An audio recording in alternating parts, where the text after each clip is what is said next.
Hi everyone, in front of me I've got REALME C17 and let me share with you how to turn off running apps on this device. So first of all, we have to open the recents, and if you've got the gestures, you can do it just by swiping your finger from the bottom to the center and hold it somewhere here.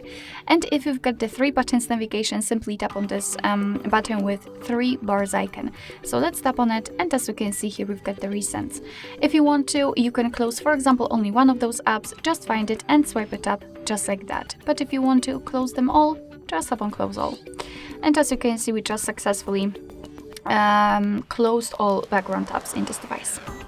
Alright, so that will be all. Thank you so much for watching. I hope that this video was helpful, and if it was, please hit the subscribe button and leave the thumbs up.